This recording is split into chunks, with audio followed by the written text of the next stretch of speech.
Pardon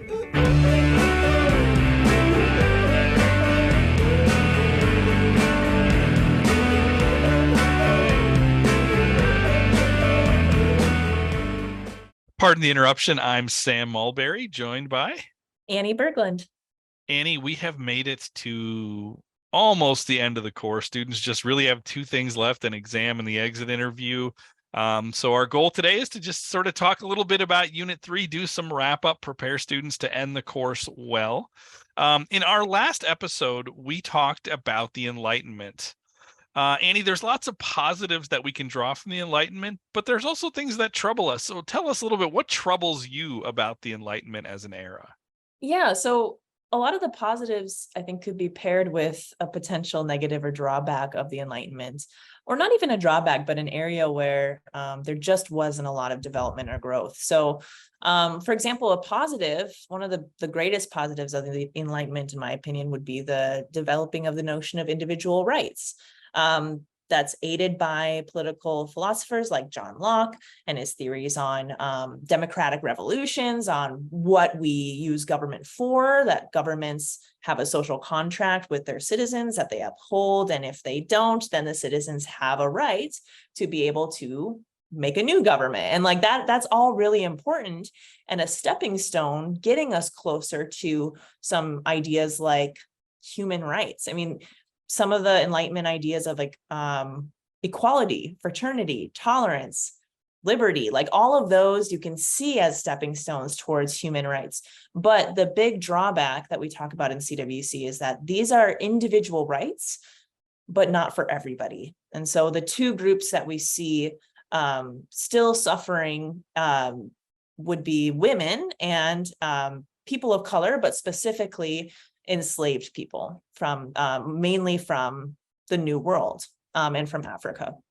And so I think we see at this time Enlightenment ideals and certainly using reason to justify the enslavement of other people, the subjugation of women. And so we start seeing even definitions of race like that didn't exist before, but it became a way to categorize people and to categorize them in order to subjugate them or to use them for other purposes.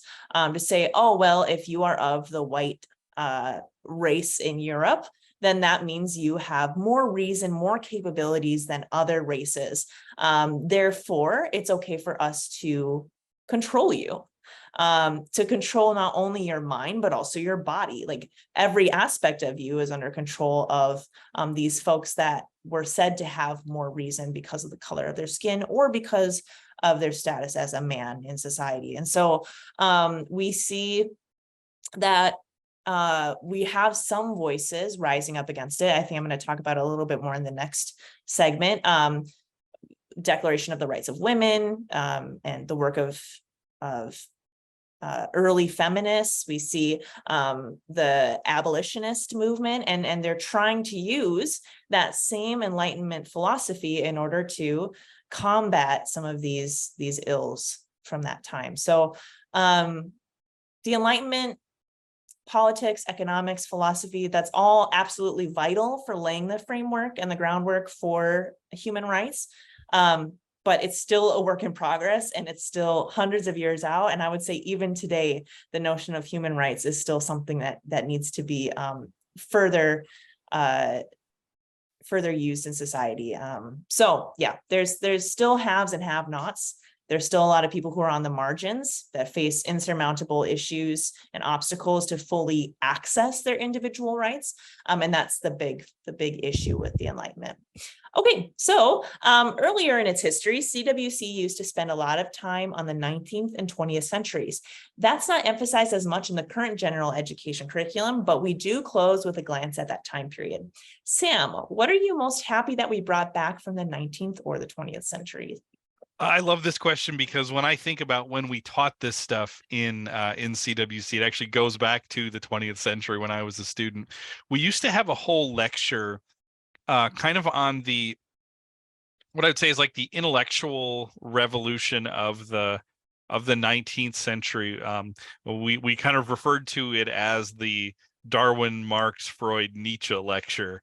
And I was always really interested in those ideas, in part because to stop with the Enlightenment always creates kind of this strange moment where it's like Enlightenment ideals are kind of moving in a particular direction, and it feels like there's a next natural step, and it's people like Darwin, Marx, Freud, and Nietzsche who in some ways push those Enlightenment ideas, those scientific revolution ideas, to their natural conclusions, right? It also allows us to wrestle with the Industrial Revolution as well. So I think about someone like Friedrich Nietzsche as this really kind of important intellectual figure. And I think sometimes, especially,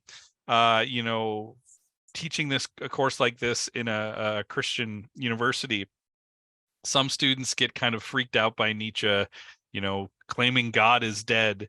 And really what he's doing there, what I find so interesting is he's looking at this sort of slow progression that we've seen since the Middle Ages, right? Where in the Middle Ages, if you think about how people would describe why things happen. So for example, when the Black Death comes, right? The Black Death comes and people say, well, why did this happen? Well, they don't have a scientific explanation for it. Their answer is really tied into their worldview. They think this is a world where, as we talked about in previous webisodes, the veil between this world and the next is permeable, right? So why does the Black Death happen? Well, God makes it happen, right? This is God's judgment. God is the explanation for that. It's the explanation for why the planets move, right? God becomes the explanation for everything. With the scientific revolution, we start to get a little bit more rational explanations for things, right? Now Newton can explain scientifically, rationally, why the earth moves around the sun, right? We don't need to say, well, it's the hand of God moving it. We now have a mechanism for it. And he inspires this mechanistic worldview, right? That everything runs on these rational laws of nature, which leads us to the Enlightenment. The Enlightenment project in the 18th century, the 1700s, is to say that we may not know all of the laws of nature yet, but we believe in a world where everything can be explained rationally. Everything can be explained through laws of nature. So we move from a world where God is the explanation for everything in the Middle Ages to the Enlightenment. There's this notion that, well, the reason is the explanation for everything. And God is sort of put above the world as the creator, but separate from the world. That's what deism is, right? God creates the world, creates the mechanisms, the reasons, the laws of nature, winds it up and sets it in motion.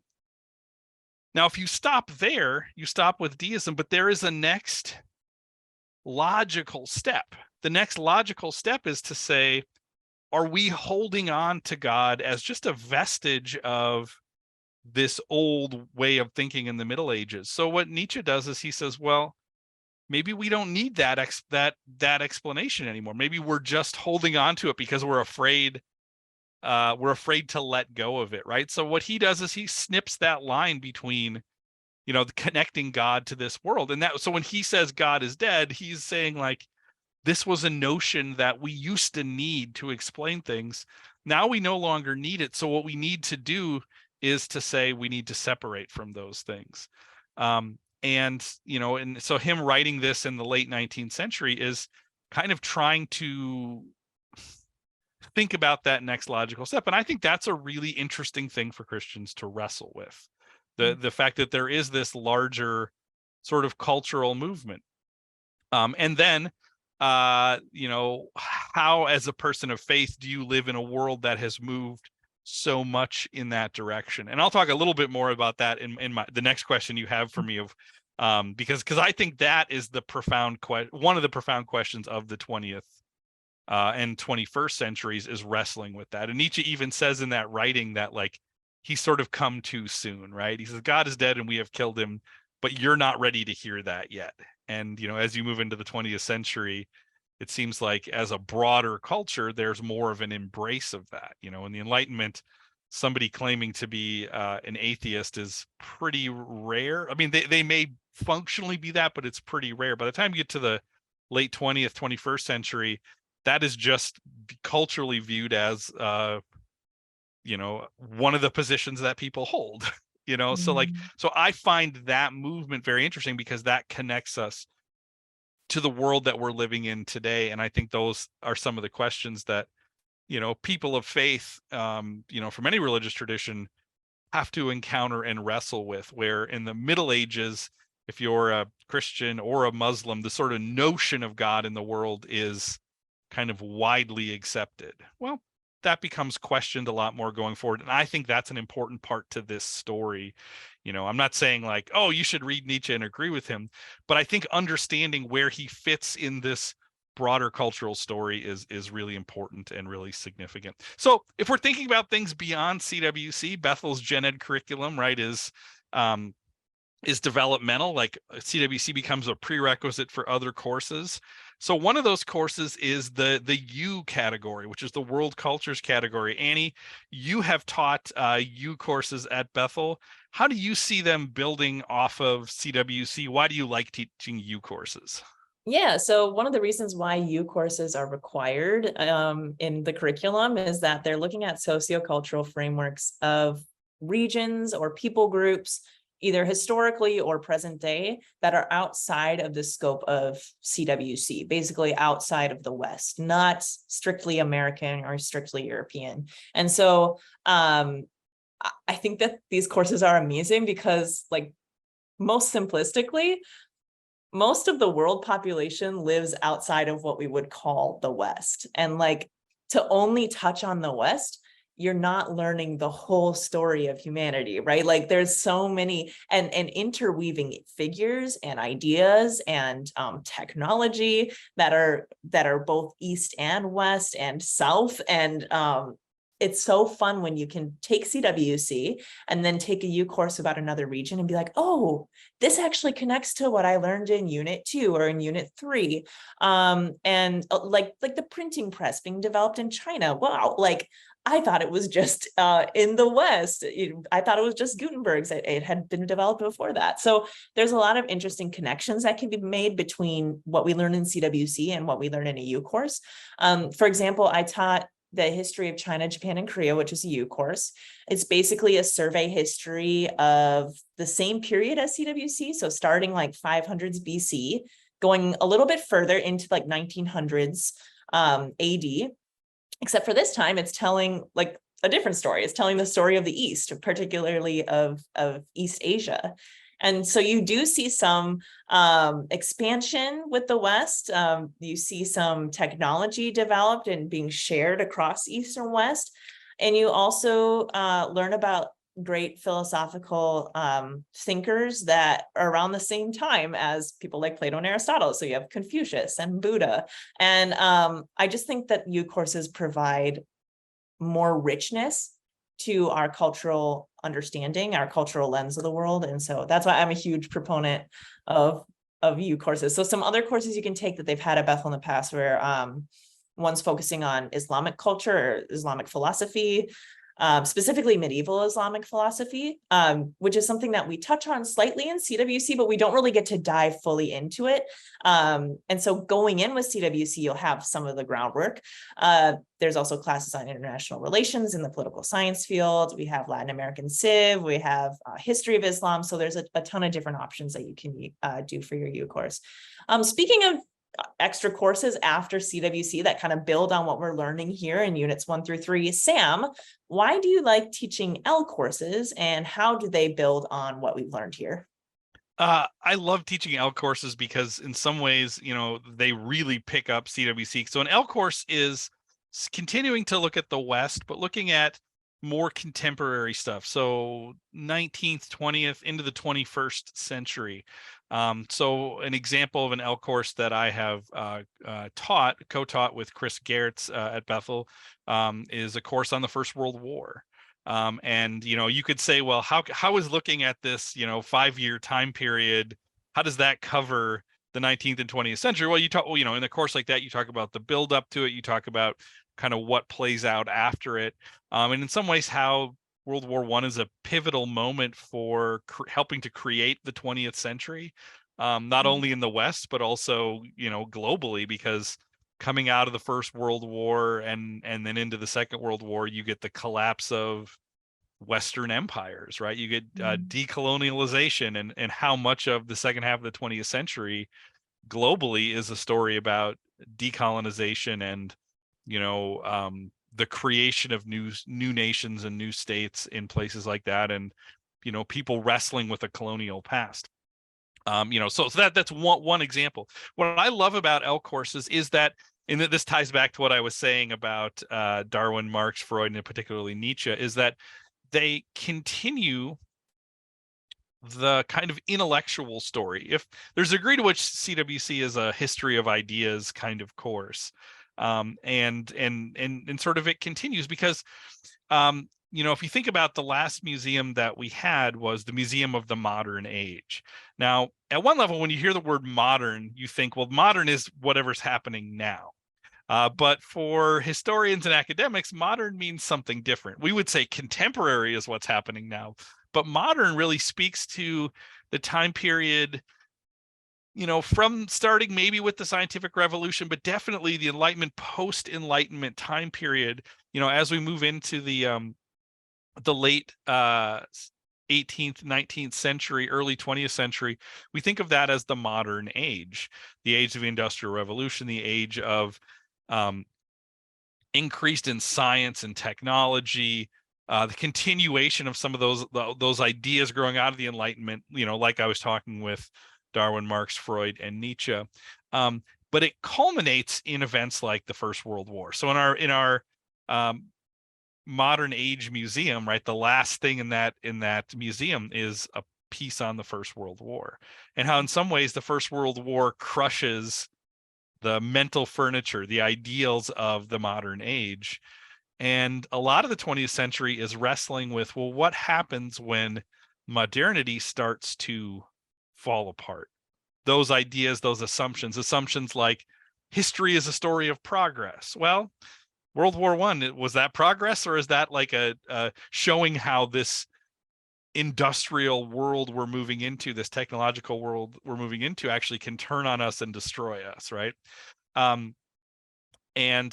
So all of those pieces of mental furniture are called into question. We move into this world of post-modernity. If you've ever heard the somebody say we're living in a postmodern world, the very phrase postmodern is a really interesting phrase, because I would argue, and this is just me, I would argue postmodernity screams of Buber's idea of homelessness, because we're not saying what we're living in. We just know we're no longer fully living in the modern world. When Buber talks about homelessness, he talks about an epoch of homelessness is this time period where there's lots of different things contesting to say, well, what should be the new organizing principle? That, I think, speaks to the world that we live in today. We may have, in the West, and particularly in America, we may have some institutions that give us a degree of comfort or ease or stability or security in the world. But in terms of broader intellectual culture for how we understand and make sense out of the world, that seems to really be deeply contested. All you have to do is look at contemporary American politics, and you can see the contesting of kind of worldviews and ideologies. The 20th century is a century of the Cold War, where you have battling ideologies, and then when the Soviet Union collapses and global communism collapses in the late 20th century, you now have this sort of weird vacuum of like, well, what's next in a world where there seems to be one global superpower? And then we've seen that play out in the last 25 years or so. So I think there's all kinds of interesting questions, right? It's the looking at the world of coming out of World War II, world of genocide, world of atomic energy and atomic weapons. I saw Oppenheimer twice this weekend, right? These are the big questions we wrestle. So I think L courses start to move us into thinking about some of those questions in really big ways. What does it mean to live in a world like this? And what I love about it is that the questions raised by looking at the 19th, 20th century really do bring us right up into the present to think about how does that shape the very world we're living in today in very direct ways. Nice. Sam, you're near the end of summer CWC. All that's left is tomorrow's exam and then what we call the exit interview. Do you have any final words of advice for the students? Yes. So I want to run you through the schedule really quick. On Monday, July 31st, you have your exam. It's the same setup as the previous two exams. Tuesday, August 1st is a day off. If you want to do nothing that day, that's fine. The exit interview is laid out for Wednesday, August 2nd, and it's due by 10 a.m. on Thursday, August 3rd. Now, once you finish that exam, that exit interview is going to be open to you. So I would encourage you to, don't sit down and just try to knock that out as quick as you can, but maybe go read the questions. Maybe after your exam that next day on that Tuesday the 1st, just go read the questions and let them kind of spin in your head a little bit. Let yourself stew on those. And then when it gets time to write, don't just think like, I'm going to burn through this and answer all 4 questions right away. Like, take your time, write, take a break, write the next question, take a break. Really, just like with everything else in this course, strong answers to those questions are going to draw deeply on specifics from the course. So take your time. I'm interested in your original thought being combined with sources from the course. So give yourself time to stew on those questions. And then when you write, make sure you're drawing as much as you can, just like you've done in your day-to-day writing in this course. I want to see you drawing specifically on films, museums, readings, things like that. Annie, that tells you a little bit about the end of the course. We're going to take a break right now. When we come back, we're going to play our last game of Food Chain, where you and I debate our top 5 lists of the most important people from Unit 3 of CWC.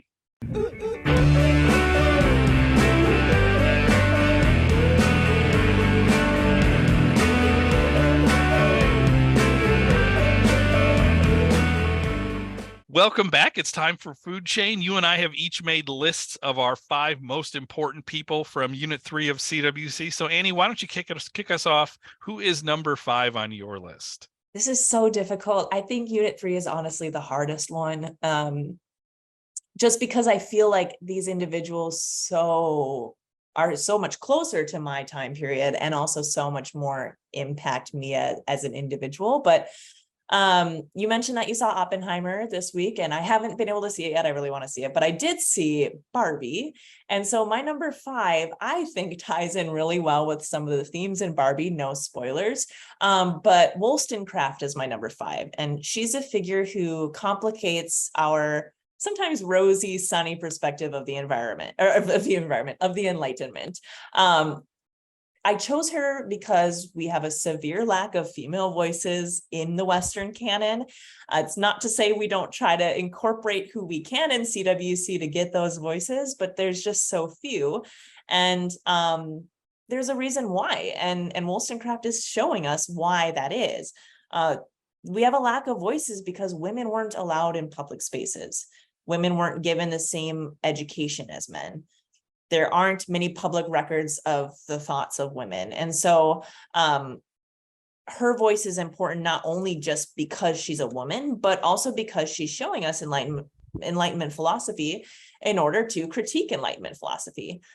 So she says that the Enlightenment is only available to a portion of society, right? And so we have the social, public, political sphere that's for men, and then we have women who are in the home. They are denied the rights and citizenship that men are given upon birth, not even given because of being proved anything, but just granted, right?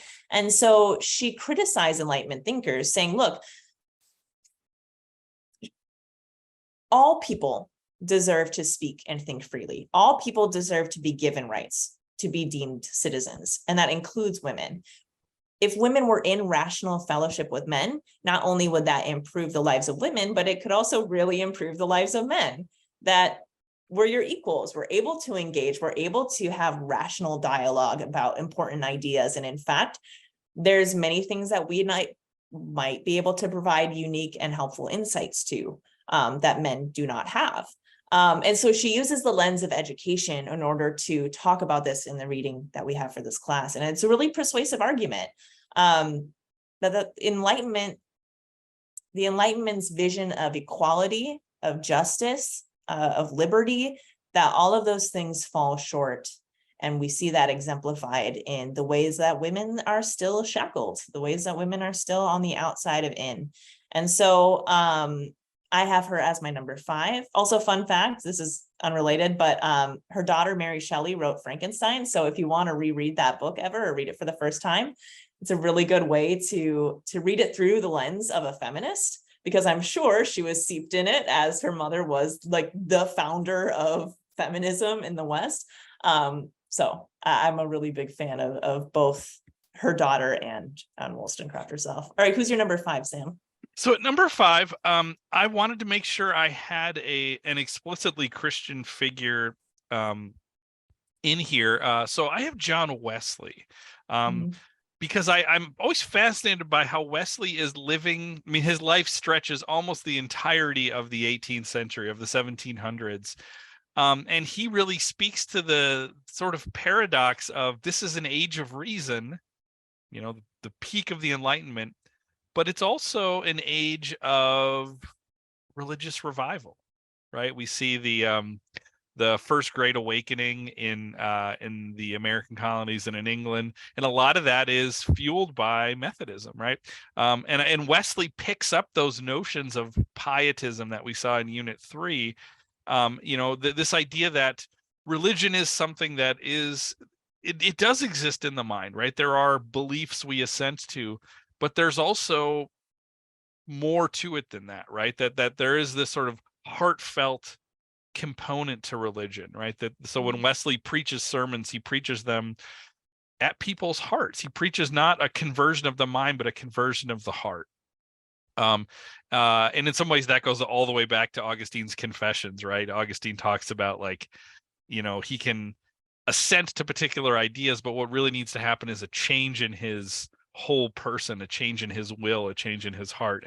And Wesley preaches that, right? He thinks that sort of the emotional experience of God matters, the transformative experience of God matters, and that there are places in which reason falls short, right? Reason is this great, powerful thing, but it falls short when it comes to issues of faith, hope, and love. And I think so. He is somebody who is living during the Enlightenment. He's embracing reason, but he's also trying to serve as a corrective to the Enlightenment. So in some ways we can connect him to someone like Wollstonecraft, right? She is living during the Enlightenment. She is celebrating the ideas of the Enlightenment, reason as the key, but also serving as a corrective to say, but what do we mean when we say reason is the key? Wesley's a different kind of corrective, saying, well, maybe there are things that go beyond reason, that reason can't fully understand. So in some ways you can connect him to someone like Pascal, right? So I'm really interested in Wesley in that way. And then the Methodist movement just becomes so important for the spread of Christianity. So when Wesley, starts preaching in the Anglican Church and starts to get this big emotional response from people, he kind of gets kicked out of preaching in the churches because things are a little too wild when he preaches. So instead of being deterred by that, he goes out and says, I want to preach to the people that the church doesn't reach. So he preaches to farm workers and miners. He preaches in city squares, and in some ways reaches more people than he ever could by staying in the pulpit. And then Methodism moves to America, and really frontier Christianity is so deeply shaped by the Methodist movement. You have Methodist circuit preachers like Francis Asbury who are bringing the gospel to the American frontier, where there are farmers, but there aren't necessarily churches, right? So how do you keep Christianity alive in those places? And the Methodists are finding ways to do that. So I find Wesley as a fascinating figure in lots and lots of ways, especially him living during the 18th century. Andy, who do you have at number 4?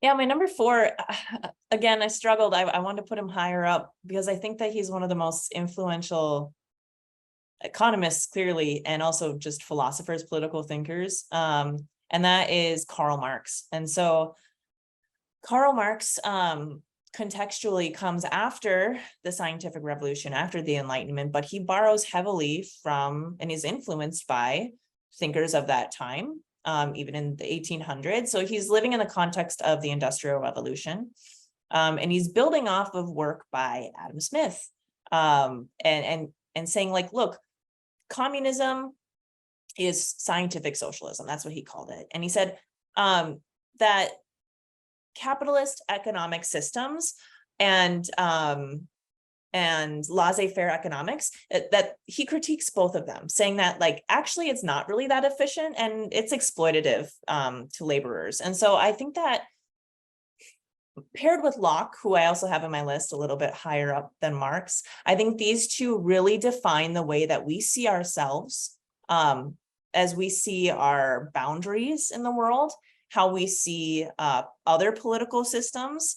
And his critiques of liberalism, of what would become classified as liberalism, is really important for the 19th and 20th centuries. And so as CWC moves forward, as we get a glimpse of that, and then as you'll probably experience in your L courses later in the class, you see these social transformations popping up in the 19th and 20th centuries built on the work of Karl Marx, and saying like, look, economic growth is a great thing on the surface, but really what it breeds is exploitation and income inequality. And his theory that all of history is a series of class struggles is a really helpful way for us to look at how we view history, how we've been taught history, and perhaps even embrace some of that idea of these series of class struggles. And so we see revolutions occurring, just like we have those of the American and French Revolution that come out of ideas like from John Locke. We have Karl Marx, his ideas being adopted for later revolutions like those in Russia in 1917, or those in China or in Cuba. And I think that the world really wouldn't be the way it is today without Karl Marx. Like he's someone we don't spend a ton of time on in CWC, but I hope that students can take some more courses on him. So who's your number 4, Sam? Well, my number 4 pairs really well with yours. I also have a 19th century figure who's picking up the ideas of the Enlightenment and pushing them forward, and that is Friedrich Nietzsche. I said way too much about Nietzsche in segment 1, so I'm not going to say anything more here. But yeah, I think in the same way Marx is doing that, I think Nietzsche is too. I could easily put Darwin in there. I could easily put Freud in there, in their respective areas. But I find Nietzsche to be a particularly fascinating person in terms of the ideas he's putting forward. Annie, who do you have at number 3? Yeah, my number 3, I realized I don't really have a strictly religious individual here, but part of the influence for Frederick Douglass, my number 3, is his critique of Christians. And I think that we had talked a little bit about this in the first segment, but in his reading, I'm continually challenged by what he has to say about what it means to be a Christian, and if there's multiple kinds of Christianity. And so he says, let me get my notes so I don't misrepresent what he said. He says, hold on. For between the Christianity of this land and the Christianity of Christ, I recognize the widest possible difference. So wide that to receive the one as good, pure, and holy is of necessity to reject the other as bad, corrupt, and wicked. I love the pure, peaceable, and impartial Christianity of Christ. I therefore hate the corrupt, slave-holding, women-whipping, cradle-plundering, partial, and hypocritical Christianity of this land. Like, wow, not only is that so damning of the church at that time, of the slave-holding Southern and Northern churches in America, but I think it's challenging and sharpening me to know. We were talking before this about like wearing Bethel on our hats or on our shirts, right? And with it, that comes in our community in Minnesota, surely, a recognition of, oh, Bethel is a Christian school. And I hope that whether I'm wearing something that says Bethel or I'm wearing something that evokes my Christianity, I hope that it's delivering the message that I want it to deliver to people. I hope that people see that I'm a Christian and that they see that it is out of love, right? That it's what he described as pure and peaceable and impartial, and not something that is promoting something harmful to others or damning of others or exclusionary of others in a way that that denies them their humanity, right? And so I think that his reading is important to me today in my walk in faith. But he's also just an important and memorable person for his work with the civil rights movement, with human rights. He's somebody who not only was a key figure in the abolitionist movement, who sought the end of slavery, both before and during the Civil War, but he's also an example of intersectionality. He was a voice for women's rights at that time too. And certainly that's something that social movements today still depend upon is, if we want to make change, it's not just about the people impacted. We need to have allies, or we need to have other people on the outside supporting us and giving voice and credence to the things that we're fighting for. So Frederick Douglass is a great, just one of the top people in this unit, and I love him. So who's your number 3, Sam? My number 3, again, we're talking about pairs really well with Douglass, and that is Eluda Equiano. What I love about Equiano is similar to what Wollstonecraft is doing, is that Equiano is arguing for racial equality, arguing for an end to the slave trade.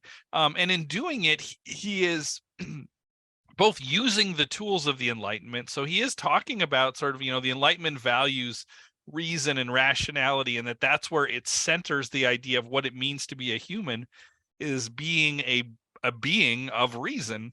And at the same time, he's critiquing the Enlightenment. Same time he's embracing the ideas of the Enlightenment, he's also using those ideas to critique the Enlightenment and say, how can you deny enslaved people the access to education and the ability to develop and use their reason, and then justify that enslavement by saying, well, they don't have education, they don't have developed reason. And he's like, you can't do those things. That's a rigged game, right? So he's highly critical of slavery, both from a rational Enlightenment perspective, he's critiquing it, but he's also critiquing it from a religious perspective, saying like, what happens to a human being?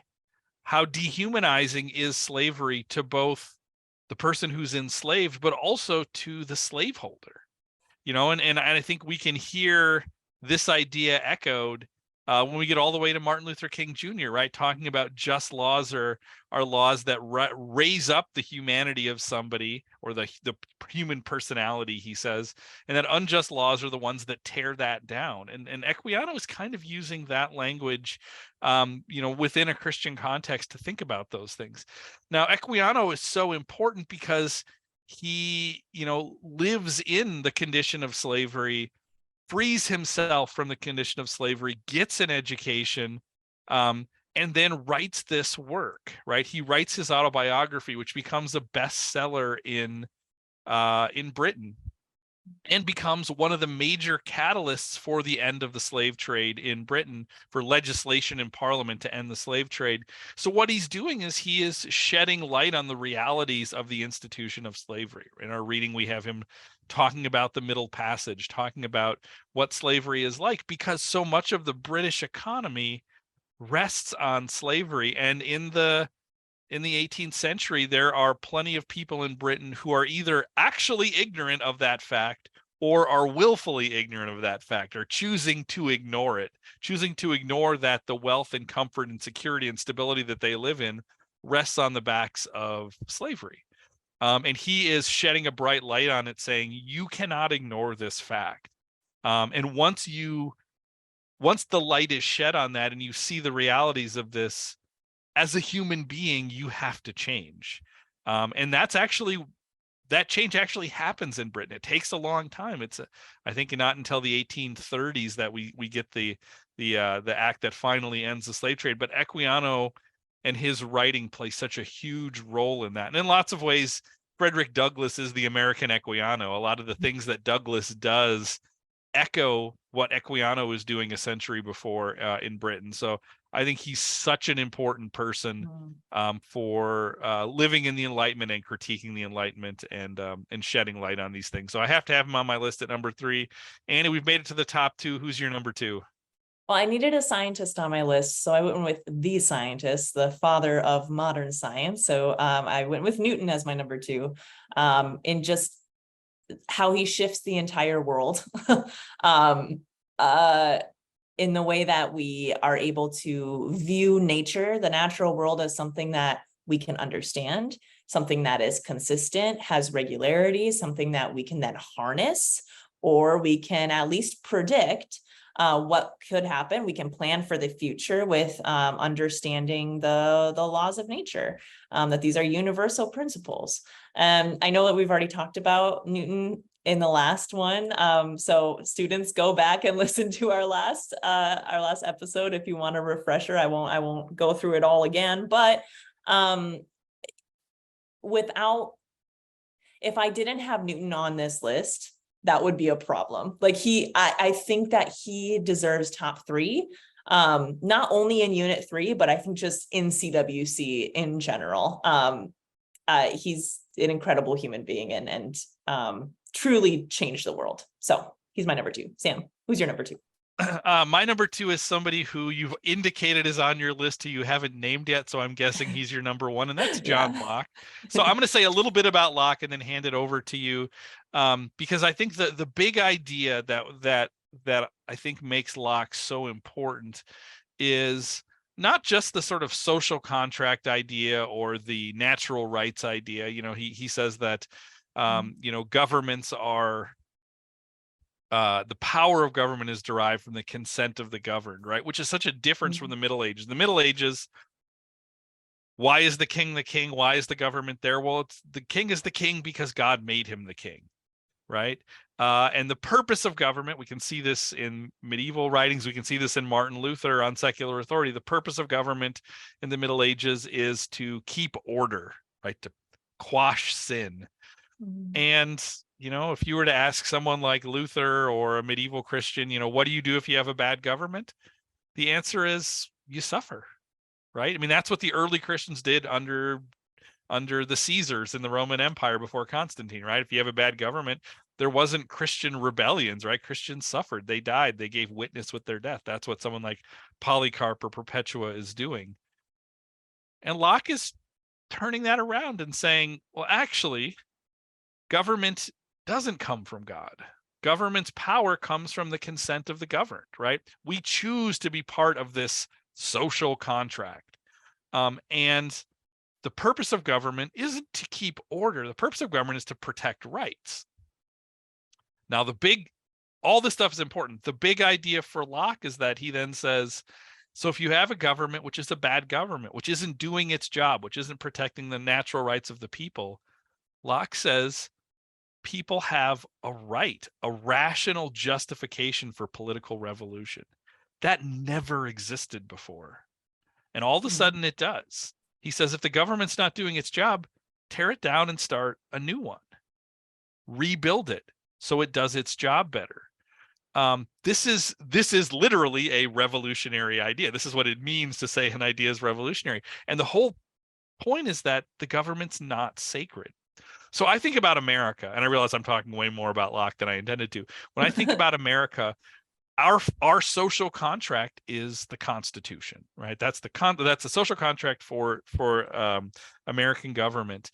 And we often talk about the Constitution as this sacred document. And we might use that word to say it's sacred in that it is important. But the thing that makes the Constitution powerful is the very fact that it's not sacred. It's not something which came down from God. It's something we wrote.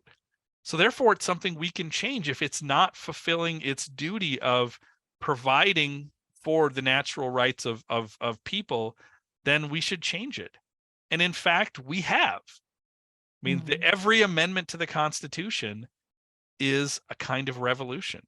So if we went back, you know, Annie, 105 years ago, there are rights that I have that you wouldn't have, right? I would have the right to vote in an election and you wouldn't. When we get the amendment to give women the right to vote, that is an actual revolution, right? And it probably felt like that to women at the time to say, we just moved from a world where I had no voice in government to a world where I had an equal voice in government. That's a revolution. That's Lockean thinking. So, I mean, Locke really does change the way we understand the world. So I have to have him on my list, but not at number one. Annie, who do you have at number one? Is it John Locke? Yeah, it's John Locke. You just did such a great job for me. I'm like, what do I even add? I think the reason I had him above Newton, we talk about Newton as a paradigm shift. And I totally agree. I think that Locke is a political paradigm shift. Like, I think it's to that extent. Like you were saying, he is edging us towards certainly individual rights, but also towards human rights. We're not there. We're not there for a long time. But through his idea of revolution, the masses are given some amount of voice, right? Like for example, I think one of the most important parts of the Bill of Rights is our right to peaceably assemble. I think that that's something that, if taken away from us, we are no longer a democracy. We no longer have individual rights. The fact that we can meet in a public space and say, we are not being represented in this way, that we are a marginalized community because of this, and this, our rights are not being upheld, we are going to make it known, that is so fundamental to human rights. And it's built upon that same idea of the social contract theory. And so I think he does really give a voice to the masses, which we see in revolutions in France, in America, and certainly those were led by landholding male elites.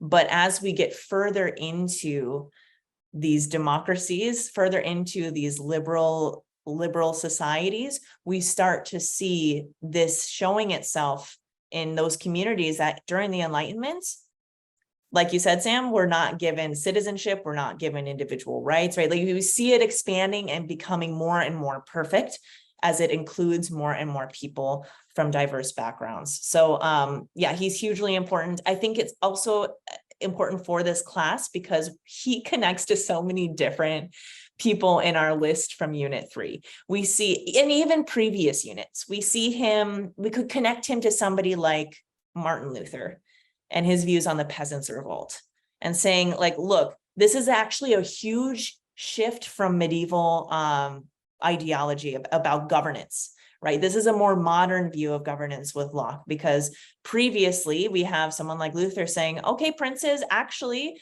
you see these people revolting against you for religious reasons, you can squash them, you can eradicate them. He uses terrible words to talk about getting rid of the vermin that are these peasants revolting and trying to gain not only religious traction, but also political and economic rights that they weren't receiving at the time.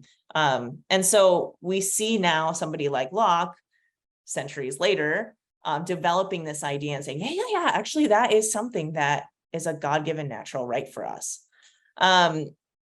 And similarly, he also connects to Marx. I mentioned earlier, he pairs really well with Marx, even though obviously they're alive centuries apart. From that idea of nations being, well, during the Reformations, we have, you are defined by whether you are Protestant or whether you are Catholic, right? You are defined, but you're also defined by some boundaries outside of that. Then we have, with people like Marx and Locke and their influence in creating this kind of tension between liberalism and communism, you have, well, now we define ourselves in the 20th century specifically about our ideological boundaries. Are we a democracy? Are we a socialist country? Are we embedding communism into our political framework, or are we embedding liberalism, right? So we have these social and political revolutions in the 20th century specifically that are so intimately tied to these two kind of dueling perspectives on what governance looks like, not necessarily always dueling, right? Like they can be paired together. They're one is more economic focused with Marx, one is more political with Locke, but you can see how they come from both of these individuals, and certainly living in a country that is divided between North and South, one being a communist country in the north, the other being a democracy in the south. It's something that is talked about all the time. It's on every memorial. It's everywhere in this country. And so I think that Marx paired with Locke are some of the most influential people in CWC. Sam, who do you have for your number one? Well, my number one should be no surprise. It is your number two. I have Isaac Newton. We've already said way too much about Newton. I'm going to say two things. I'm going to make this brief. You talked about how Locke is important because he provides a political paradigm shift, and that's so important. Newton's important because he provides a paradigm shift in our fundamental understanding of reality. So there you go. Like that's pretty big. And the way I'll illustrate it is this. So I've taught this course I'm going in my 23rd year of teaching this course. So I've been teaching about things like the Middle Ages for a long time. I've been reading from medieval mystics for a long time, people like Hildegard of Bingen. And here is why Newton is so important. Because I am so deeply shaped by a Newtonian understanding of the universe, or I should say by a scientific understanding of the universe, right? That Newton helps because even though I feel like we could just talk about Oppenheimer and Barbie all day on this and it all connects, but like even though Newtonian physics in the 20th century gets overturned, the scientific view, that paradigm that Newton lays out, that continues. So I'm so shaped by that understanding of the world that when I talk about Hildegard of Bingen, even as a person of faith, I feel like I'm kind of pretending. Like I'm pretending to understand her perspective because I just can't understand mysticism in the same kind of way. I can't understand how a medieval person thinks about things. I can read about them, I can read their ideas, and I can like put that stuff on and try to pretend.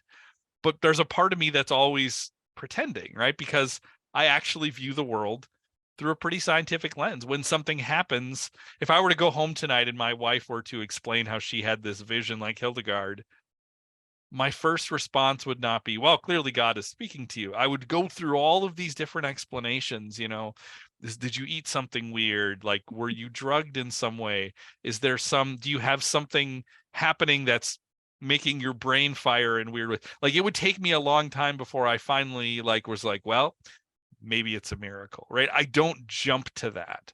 And that is in large part due to somebody like Newton, who is introducing this idea that there are rational explanations for why things happen. So he is, I would argue, one of the most important people we cover in this entire course. He is by far, to me, the most important person in Unit 3. So he's number one on my list. Students, those are our takes on the most important people from Unit 3. Let us know your thoughts. There is a poll on Moodle. Who do you think has the superior list? This really comes down to how do you feel about Locke and Newton? I don't have Wollstonecraft on my list, so that makes my list instantly less good. But I really do want to know your thoughts. So go on to Moodle and vote. That is all the time that we have for this segment. We will be back in a few seconds to wrap up the show.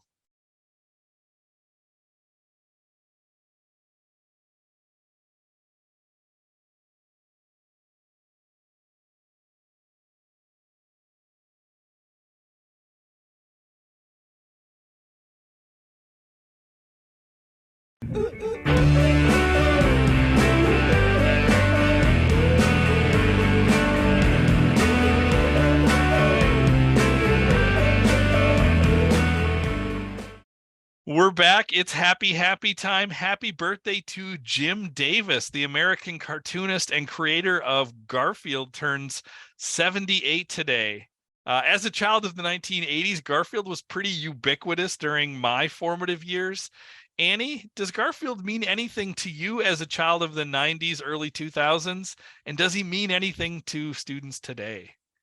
I was born in 1991. I feel like everyone knew Garfield.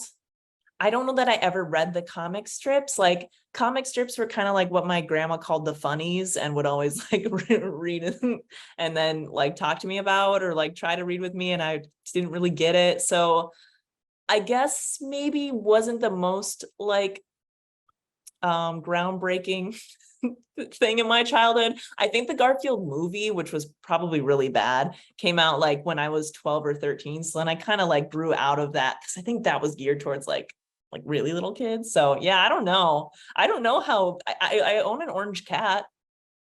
Yes, Maybe that's the you didn't name influence. him Garfield. I will I say did not. this, you're not missing anything. Okay. Happy anniversary to the 1984 Los Angeles Olympics. The games of the 23rd Olympiad held their opening ceremonies 39 years ago today in the LA Coliseum. Sam, you were 7 years old in the summer of 1984. What are your enduring memories of the 1984 Summer Games? I have two enduring memories. One of them is Mary Lou Retton. Was the first American to win the gymnastics all-around competition, and she became an instant national hero. The second is Carl Lewis in track and field, matched Jesse Owens' feat of winning 4 gold medals in the 100 meters, the 200 meters, the 4x100, and the long jump. And I remember in gym class when we came back to school in the fall of 1984, this poster of Carl Lewis holding his 4 medals. And like that's burned into my head. Now, part of all of this is I also remember not being aware of the Soviet boycott of the 1984 Olympics, which means most of the major competitors to the US weren't involved in it. So the US kind of won everything in 1984. So that's my other big enduring memory. Happy trails to summer CWC. Annie, this is our last webisode for the term. What are you planning to do with the rest of your summer? I start up school pretty soon. I have to go back and get ready to start up middle school. So I think I'm just going to enjoy the rest of the summer. Maybe go see Oppenheimer, maybe see Barbie again, catch up on all the TV that I've missed over the last like 12 months. And yeah, that's my summer. How about you, Sam? Probably going back to the movies. If you can't tell, we have recently watched Barbie and Oppenheimer, and they're kind of in our head. So it's the only thing I'm thinking about as we're doing this. It was a great weekend for the movies. Students, time to wrap this up. This has been a really great semester. Remember, the third exam is on Monday. Remember, your exit interview is due Thursday by 10 a.m. Take your time with that. If you have questions about what you need to do, please don't hesitate to email me. It's been a great summer. Can't wait to see you in the fall. Say goodnight, Stacy.